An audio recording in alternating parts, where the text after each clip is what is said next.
Olá, turminha boa, tudo bem com vocês? Sejam muito bem-vindos a mais uma aula de História.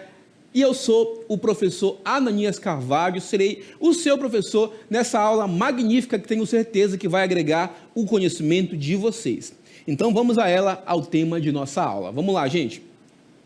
Aula de número 12, objeto de conhecimento, o mundo em conflitos, a Primeira Guerra Mundial, a questão da Palestina. Detalhamento, o neocolonialismo. A gente vai então falar um pouquinho sobre esse conflito armado que marcou o século XX. Então, gente, sem mais conversas, sem mais delongas, vamos à nossa aula.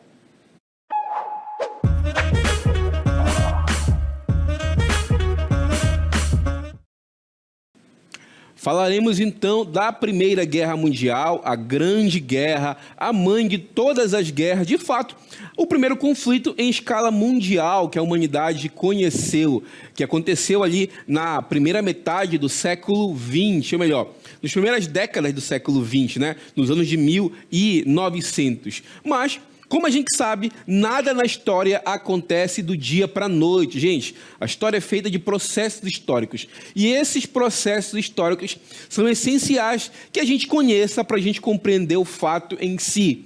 A gente sabe que a Segunda Guerra Mundial foi um conflito que envolveu, a priori, as principais nações bélicas ali do continente europeu, mas ela se espalhou rapidamente para outras regiões do mundo, outros continentes do mundo, em especial ali os continentes americanos, já que houve participação de algumas nações, algumas potências americanas, como o próprio Estados Unidos, que agiram diretamente no conflito, mas também outras nações ali do continente africano e também do continente asiático. Mais uma vez, para a gente compreender o fato, compreender a Primeira Guerra Mundial, a Grande Guerra, mãe de todas as guerras, até porque a Primeira Guerra Mundial só se tornou Primeira Guerra Mundial após a Segunda Guerra Mundial, porque naquele período ela era conhecida como a Grande Guerra ou a mãe de todas as guerras. A gente vai, então, voltar um pouco no tempo e entender o que acontecia na Europa, principalmente ali no final do século XIX, para a gente entender quais foram as principais motivações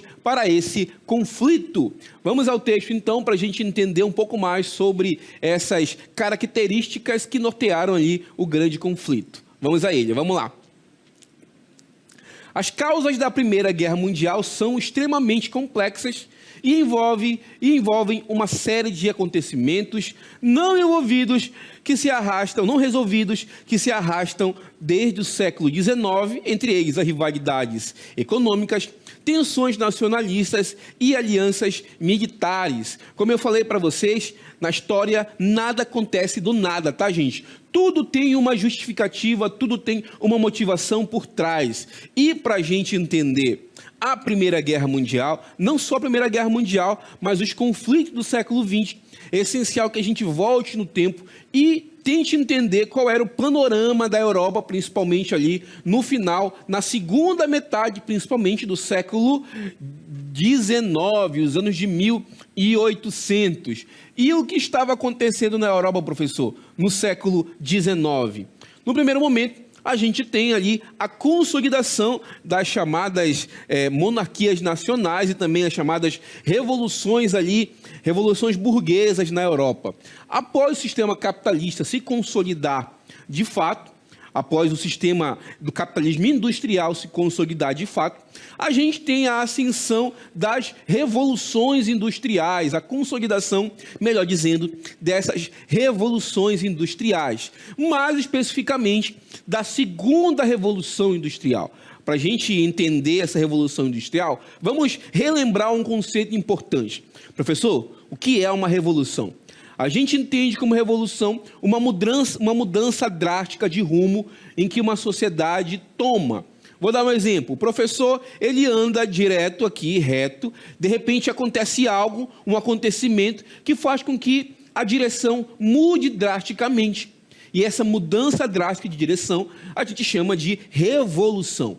No caso da Revolução Industrial, a sociedade caminhava produzindo mercadorias de um jeito, de repente acontece algo que faz com que o jeito de se produzir mercadoria mude drasticamente. Aconteceu no século XVII, Mas no século XIX aconteceu a segunda revolução industrial, que é a segunda fase dessa revolução. A gente vai começar a entender um pouquinho mais essa segunda revolução industrial. Vamos ao texto.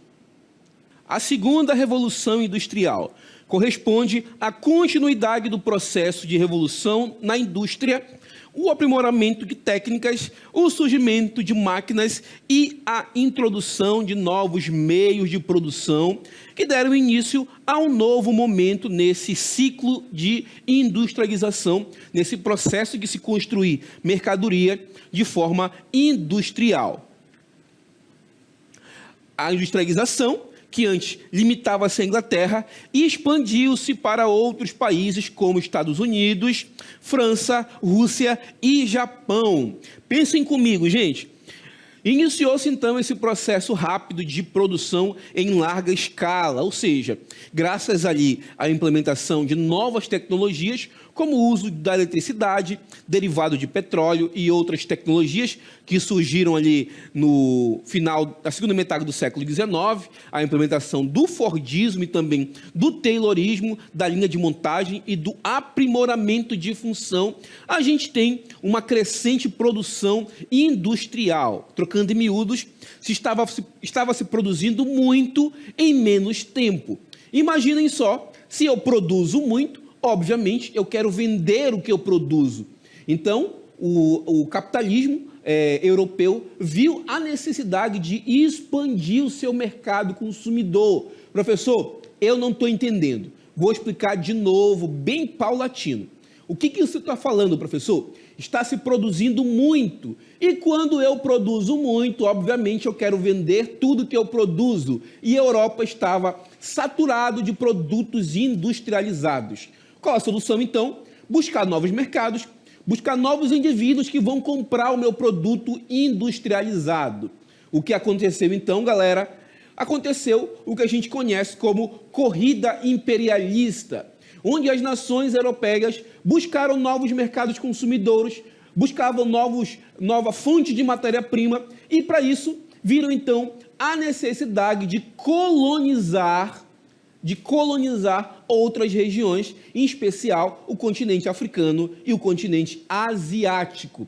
Foi então que a gente tem ali o que a gente conhece como corrida imperialista, onde as nações começaram um processo de neocolonialismo, de um novo colonialismo. É por isso, por exemplo, que em África, muitos países, além do dialeto nativo africano, eles falam um idioma europeu.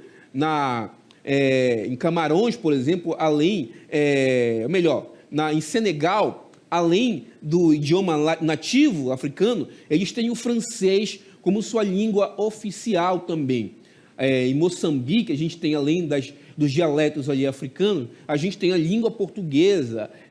Na África do Sul, além dos dialetos ali de origem africana, a gente tem a língua inglesa como idioma oficial. Isso se explica pelo fato de que foram colonizados por potências europeias a partir do final ali do século XIX. Então a gente vê uma corrida colonialista, uma corrida imperialista, que as potências começaram então a galgar, ou melhor, a buscar novos territórios para colonizar, e essa corrida acabou deixando alguns países para trás. Isso fez gerar ressentimento, que por fim vai gerar rivalidade entre as potências. Vamos ao texto que vai nos ajudar a compreender ainda mais esse momento histórico. Vamos lá, gente. Imperialismo ou neocolonialismo? Vamos entender, então, o que foi o imperialismo e esse neocolonialismo, essa nova forma de colonização iniciada ali a partir do século XIX. Vamos lá. Imperialismo ou neocolonialismo foi o ciclo colonial iniciado pelas nações europeias em meados do século XIX, levando à ocupação intensa e exploração dos continentes africano e asiático. Esse processo buscava principalmente a obtenção de mercados consumidores e matérias-primas para os países industrializados, Como consequência, a disputa por áreas de coloniais intensificou a rivalidade entre potências europeias, o que eu falei para vocês, e resultou em exploração, violação de direitos e conflitos nas áreas dominadas. Ou seja, o que as potências europeias buscavam? Novos mercados consumidores, novas pessoas dispostas a consumir esse produto industrializado que estava sendo produzido ali na Europa naquele momento, além também de buscar matéria-prima, que na África tinha abundância, e também maneiras de alocar esse capital excedente a partir ali da acumulação de capital proveniente da industrialização. Aqui eu vou trazer para você, de forma bem estruturada e bem sistematizada, quais foram os principais objetivos dessa dominação imperialista. Prestem atenção e tomem nota.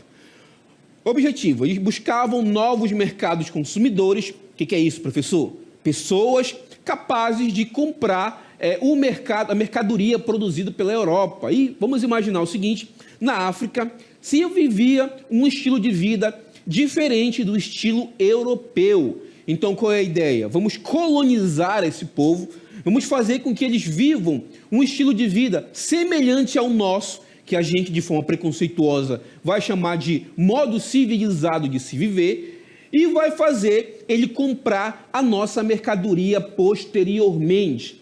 Além do mais, eles buscavam novas matéria-prima, buscavam matéria-prima para produzir esse produto industrializado. Além do mais, também viram a necessidade de alocar o excedente, tanto populacional como de capital. Esses foram os principais objetivos da conquista, da dominação imperialista nos continentes africano e asiático. Mas, para isso, eles precisavam de uma boa justificativa, de uma desculpa para chegar lá no continente africano e asiático e dominar aquele território. Então, qual foi a desculpa que eles arranjaram, professor? Primeiro, a ideia de darwinismo social. Professor, o que é darwinismo social? Darwinismo social vem do darwinismo da biologia. E esse darwinismo diz que existe a chamada evolução das espécies, onde uma espécie mais adaptada consegue sobreviver e, dessa forma, evoluir para um novo estágio. No darwinismo social, pegou-se esse conceito da biologia e disse, então, que existem sociedades mais evoluídas que outra. Vocês devem imaginar, né, que essa visão europeia dizia-se que a sociedade civilizada era a sociedade europeia e toda aquela sociedade que vivia um estilo de vida diferente da sociedade europeia era rudimentar, era primitiva, entre eles o próprio africano e asiático, que eram vistos pela essa visão europeia como uma sociedades inferiores e primitivas. Junto a isso, a gente tem também a ideia do eurocentrismo. Fácil, né, professor? Isso eu sei. É a ideia de que a Europa está no centro do mundo civilizado. O que não é europeu, ou que não se assemelha com o modo de vida europeu, logo não é civilizado, então deve ser civilizado. A ideia, galera, da missão civilizatória. O que é isso, professor? A ideia de que a Europa tinha uma missão quase que divina de colonizar essas populações que eles julgavam primitivas. E também tem, por fim, a diplomacia do canhão. Vamos então entender. A Europa, então, de bom grado, de bonzinho que o europeu é, leva a civilização para o continente africano, que eles julgavam primitivo, e caso o africano ou o asiático não aceitasse de bom grado essa civilização, eles utilizavam, então, o seu poderio bélico e armamentista. Ou seja, eles estavam impondo a civilização, mesmo que à força, a essas nações africanas e asiáticas. Lembrando que, tanto em África como na Ásia, já existia toda uma distribuição ali do território em relação às diversas etnias que habitavam aquela localidade. E quando o europeu chegou lá, ele não levou em consideração essa divisão e acabou dividindo entre si não levando em consideração que existiam etnias de forma diferente e muitas das vezes gerando conflitos internos dentro desse território. Mais uma vez, isso foi uma justificativa. Os objetivos, como eu expliquei para vocês anteriormente, era buscar mercado consumidor, buscar matéria-prima e também alocar população e capital excedente. Esse era o objetivo que eles tinham. A justificativa, a desculpa que eles arranjaram para dominar foi essa aqui, tá, gente? Darwinismo social, eurocentrismo, missão civilizatória e diplomacia do canhão. Vamos adiante, então, conhecer como é que foi que se deu a partilha da África de fato. Vamos a ela. Vamos lá, gente. Partilha da África. Com o crescimento econômico de Inglaterra, França, Reino Unido, da Itália, do Império Alemão, esses países quiseram avançar sobre a África em busca de matéria-prima para suas indústrias, além de mercados consumidores e também de alocar o capital excedente. Para isso, gente, eles se reuniram numa conferência que ficou famosa, que foi basicamente a Conferência de Berlim. Lá, meio que oficializou a dominação imperialista dessas potências europeias, que eu vou chamar aqui de potências imperialistas, dominaram o continente africano como se fosse literalmente ali uma fatia de pizza, uma pizza, onde cada nação pega uma fatia para si e estabelece ali uma espécie de protetorado. E essa conferência de Berlim, como vocês devem imaginar, aconteceu em Berlim e durou de 1884 a 1885. Lá foi oficializado o domínio do território africano nas nações, ali para as nações imperialistas. Aqui eu trouxe para vocês um mapa do continente africano, pré-conferência de Berlim, antes da Conferência de Berlim e pós-Conferência de Berlim. E vocês estão vendo aqui que o continente africano foi praticamente todo ele dividido e dominado por essas nações ali europeias. Gente, mais uma vez, qual o objetivo deles nessa dominação imperialista? Primeiro, buscar novos mercados consumidores, buscar matéria-prima para sua produção industrializada e também alocar capital e população excedente na Europa. Aconteceu algumas violações com direitos humanos, por assim dizer, em relação a essa dominação. E eu dou uma acentuada mais, uma pontuada melhor em relação ao Congo, que era o Congo belga, que ficou ali sob responsabilidade da Bélgica e posteriormente do próprio Leopoldo II, o imperador belga, e ali aconteceram uma das maiores atrocidades da história da humanidade, onde milhares de africanos foram executados para, basicamente, fazer a vontade do imperador Leopoldo II, que é considerado ainda hoje, pelos historiadores, um dos maiores genocidas da história. Ou seja, essa dominação imperialista, ela custou vida de milhares de africanos, milhares, dezenas de milhares de africanos que perderam a vida graças ali digamos assim, a ganância do europeu que naquele momento estava colonizando, neocolonizando, por assim dizer, os territórios ali, tanto do continente africano como também do continente asiático. Falando em continente asiático, a gente vai então agora se aprofundar um pouco mais sobre essa dominação imperialista, não apenas no continente africano, mas também ali no continente asiático. Vamos ao texto agora que vai nos explicar um pouco mais sobre essa dominação imperialista no continente asiático, imperialismo na Ásia. Vamos lá. No decorrer do século XIX, início do século XX, as nações europeias tomaram território e puseram seu domínio nas principais nações asiáticas.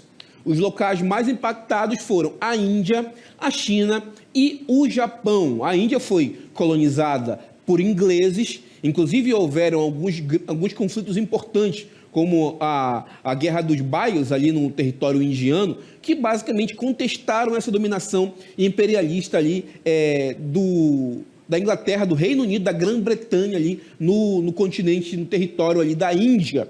E é interessante que o estilo de dominação, diferente de uma dominação direta que ocorreu no continente africano, no caso da Índia foi uma dominação por protetorado, foi um protetorado britânico, erguido na Índia, que também não deixou de ser um processo de dominação dos britânicos em relação ali ao território da Índia. Na China aconteceu algo semelhante também, só que também foi uma forte influência, um protetorado, um posto comercial, onde os britânicos comercializavam seus produtos livremente no mercado chinês. Inclusive, galera, algo importante de se pontuar, que se produzia na Índia naquele momento uma droga altamente alucinógena que os britânicos comercializavam livremente ali no território asiático, no território principalmente ali da China, o chamado ópio, que era uma droga, que é uma droga altamente alucinógena e que era comercializado por britânicos no território chinês. Vocês devem imaginar, professor, como assim? Eles comercializavam uma droga, mas não era proibido? Não, gente, não era proibido a priori. Posteriormente, os próprios chineses vão proibir o comércio do ópio no território ali da China, e isso vai gerar uma guerra entre britânicos que queriam comercializar essa droga. Olha só que coisa bizarra. Essa droga no continente, na China, e os chineses tentaram proibir, os ingleses entraram em conflito, derrotaram os chineses e ainda tomaram ali uma região portuária da China, que é a cidade de Hong Kong, que durante muito tempo ficou sob ali domínio direto dos britânicos. E além do Japão, que após a chamada Revolução Meiji, onde foi derrotado ali os shogunatos do antigo Japão, ainda no Japão feudal, foi feito ali uma nova era japonesa, onde o Japão começou então a expandir o seu domínio, a também ser uma nação imperialista no continente asiático. Vamos então voltar com o texto e entender um pouco mais o panorama europeu nesse momento. Vamos adiante, vamos lá, gente. Vamos falar agora sobre os nacionalismos. Com o êxito econômico e surgimento de outros países, como a Alemanha e a Itália, os nacionalismos ganharam forças na Europa. Só detalhe, tá, gente? Tanto a Alemanha quanto a Itália foram um dos últimos países da Europa a se unificarem politicamente. A Europa, ali na segunda metade do século XIX, e a Itália, no mesmo período, unificaram, não eram países unificados naquele momento. Quando se unificaram, viram que haviam ficado para trás na corrida imperialista e por isso se sentiram prejudicados com a divisão colonial que existia naquele momento. Por isso a gente fala que foi o princípio do sentimento de rivalidade entre a Alemanha e outras nações, como a França e a Inglaterra e a Grã-Bretanha. Por conta disso, cada nação se via como soberana, enquanto as demais eram ameaças ao seu desenvolvimento. A partir daí surgiram alguns movimentos de cunho nacionalista, como o pan-germanismo, que era um movimento que veio de origem da língua pan-germânica, formada em 1886, e preconizava a expansão da Alemanha com a incorporação de todos os países de origem germânica. Então, esse movimento pan-germânico, que era um movimento nacionalista, tá, gente? O que é o nacionalismo? É o sentimento de valorização da sua nação. O que é o nacionalismo exacerbado? É quando esse nacionalismo, além de exaltar o pertencimento à sua nação, ele também gera ali repulsa a tudo aquilo que é estrangeiro. Isso é nacionalismo exacerbado e era exatamente o que estava acontecendo na Europa naquele momento. Além disso, a gente tem o pan-eslavismo, tá? Que é liderado pela Rússia, um movimento que defendia a unificação política dos países eslavos, formando ali um país que a gente conhece como a Grande Sérvia, que posteriormente também vai se tornar o país que a gente vai conhecer como Iugoslávia. Os eslavos queriam uma grande nação para chamar de sua.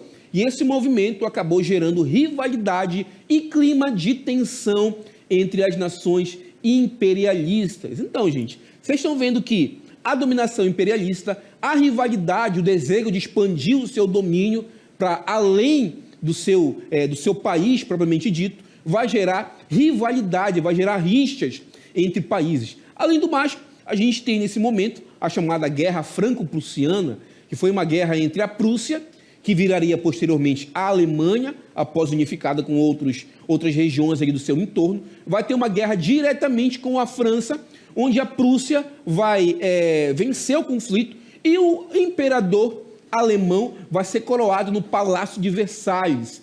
E isso, para a França, vai ser uma grande ofensa. Então, esse sentimento de rivalidade vai se aflorar cada vez mais ali no final do século XIX e início do século XX, e tudo leva a crer que uma guerra estava iminente de acontecer naquele momento. Vamos então adiante, vamos lá.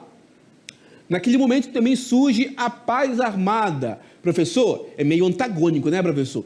Como assim paz armada? Se as pessoas se armam, obviamente é porque elas se armam para algum conflito. Nesse período, um período em que as nações estavam se armando para esse conflito, a gente chama de paz armada.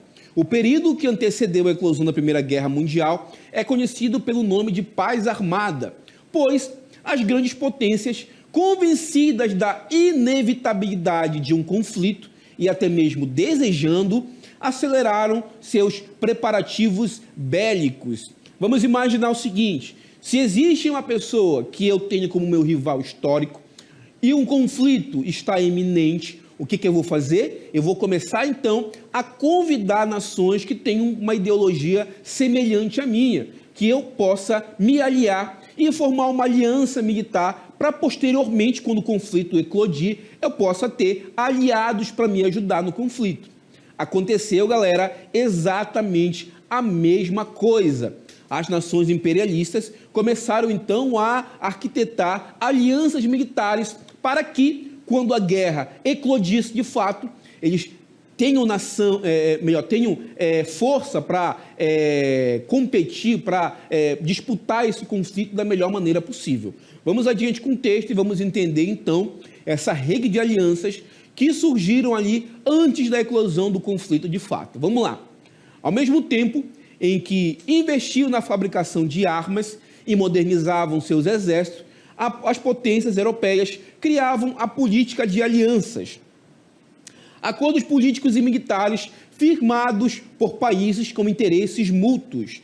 Então surge nesse momento duas alianças ali que tinham interesses conflitantes. De um lado, a Alemanha e seus comparsas e seus aliados. De outro lado, a Inglaterra, a França e seus aliados. Eu vou trazer para vocês agora as duas principais alianças que basicamente entrelaçaram ali, estavam ali à beira desse conflito que viria a ser a Primeira Guerra Mundial, a Grande Guerra, a mãe de todas as guerras. Vamos lá então entender o que foi a Tríplice Aliança. A união do Império Alemão, do Império Austro-Húngaro e da Itália formaram a Tríplice Aliança.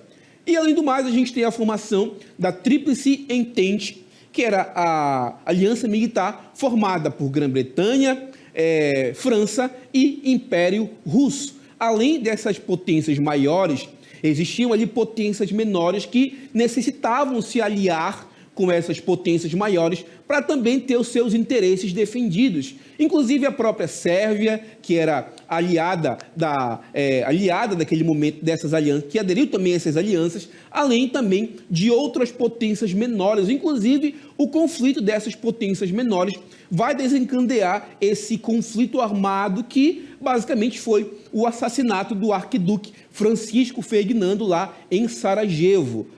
Gente, todo o clima está ali armado para um conflito iminente. O que falta é apenas uma fagulha, uma centelha, um estopim, um motivo para que essas nações entrassem em um conflito armado. E esse estopim, vocês devem imaginar, ele aconteceu e foi o assassinato do arquiduque Francisco Ferdinando, que desencadeou uma série de acontecimentos que levou à explosão de um conflito armado da Primeira Guerra Mundial. Beleza, gente? E eu vou ficando por aqui. Agradeço a atenção de vocês.